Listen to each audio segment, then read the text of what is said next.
I grew up in a small town in New Jersey and attended the local public high school.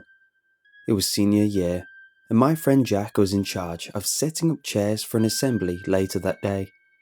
I got roped into helping him, but it wasn't too bad because I got to skip my fifth period math class. We eventually ran out of chairs, and one of the janitors gave us a big ring of keys and told us to get the rest out of the basement. Ever since I was a kid, I marveled at those rings with dozens of keys jangling together. They could take you anywhere. Jack made the mistake of letting me carry the keys down to the basement. While I was walking over to a stack of chairs, my foot hooked around the leg of a folding table, and I fell flat on my stomach onto the hard concrete, knocking the wind out of me. The keys skirted across the room and disappeared behind the row of metal folding chairs.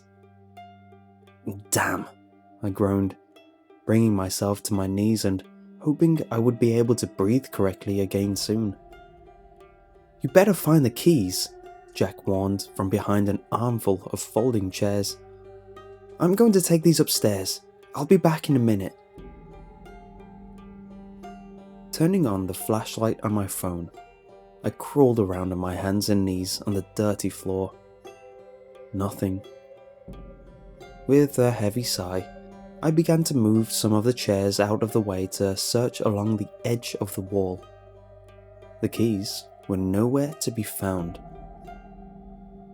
Just when I was about to give up, I saw a hole in the floor about the size of 2 fists behind where a group of chairs had been. Not wanting to stick my hand into a filthy, strange hole in my school's basement, I set my phone on top of it and took a picture. The angle was awful, but in the center of the frame, I could make out part of the keyring, which had caught on to something jutting out from the side of the hole. Begrudgingly, I stuck my hand inside and fumbled around for a bit until my fingers wrapped around the keys. As I was bringing my hand back up, I felt a stinging pain on the side of my thumb. I quickly pulled the keys up and wiped my hand off on my jeans. Coating the keys and my hand was a thick, grey mucus. I gagged and made a mental note to have Jack return the keys. I discovered that the pain I felt was from a thin, inch-long scratch running up the length of my thumb. I went to delete the picture on my phone when I noticed a blurry object resting at the side of the photo. It seemed to be a tiny, hand-like structure with a small palm branching off into 3 bony fingers capped with razor-sharp claws. I figured I would take one more picture to prove that my eyes were playing tricks on me. But when I saw the image, it took everything I had to refrain from sprinting upstairs and going home for the day. My phone screen displayed an image of the hole leading into a small tunnel which soon opened into a good-sized room below the basement. There were no doors or windows that I could see, and as far as I could guess, the only way in or out of that room was through the hole in the floor. Hundreds of what appeared to be needles poked out from the walls and ceiling. A few reached up to the hole, which is how I must have cut my hand. Just as I was trying to think of a place I could go to get about 6 tetanus shots, I noticed that the large mass on the floor, covered with that grey slime, was actually composed of hundreds, maybe thousands of tiny creatures. They were the same colour as the grey mucus and had 2 stubby arms and 3 spindly legs that looked more like tendrils. Each one had a wide mouth full of rows of teeth that bore an unsettling resemblance to the needles coming out of the walls. I showed Jack when he came back down, and we grabbed more chairs than was safe to carry up a flight of stairs and hauled ass out of that basement. We showed our friends the picture, which was then circulated throughout most of the school, and rumours about the room beneath the basement ran wild in the halls. For weeks, I was plagued with recurring nightmares about the hole in the floor.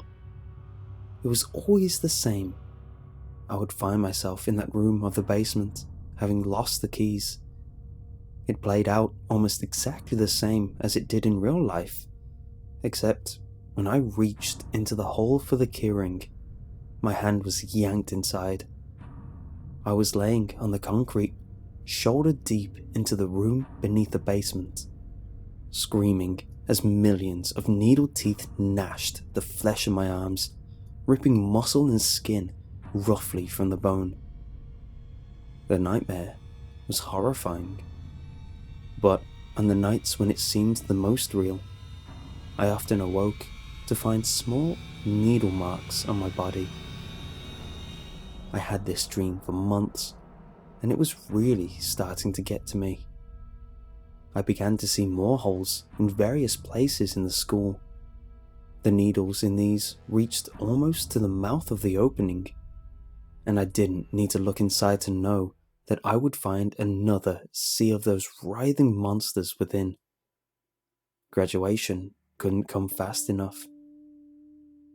While I was packing for college, I found one of those holes on the wall of my closet. I covered it with a whole roll of duct tape and nailed a piece of plywood over it for good measure. I went to college in St. Louis, and moving halfway across the country helped a lot to put my mind at ease. When I visited home during Christmas break my freshman year, the hole in my closet had been plastered shut and painted over, leading me to believe it was just a normal hole my frightened mind had convinced me was something more. I live in St. Louis now, and have been adjusting to life in the real world pretty well. I just got a job I really enjoy and seem to be succeeding at, and I'm planning on proposing to my girlfriend soon. I had chalked up the holes to stress and paranoia. I've had several new phones since then, and I haven't been able to find that picture again. Maybe my mind had exaggerated the whole thing. I was comfortable believing that the whole ordeal could be explained by nightmares and anxiety. But when I was walking downtown today, I passed through an alley on my way home from a restaurant. There was something peeking out from behind a dumpster. It was a hole, leaking grey mucus, big enough for me to crawl into. The hole on the side of an abandoned building in the older part of the city went down into the grounds. Long, shiny needles peeked out from inside and shone in the moonlight. I sprinted all the way home. Leaning on my wall to catch my breath, I felt something sharp poke into my back. To my horror, I found a small hole beginning to form on the wall of my kitchen.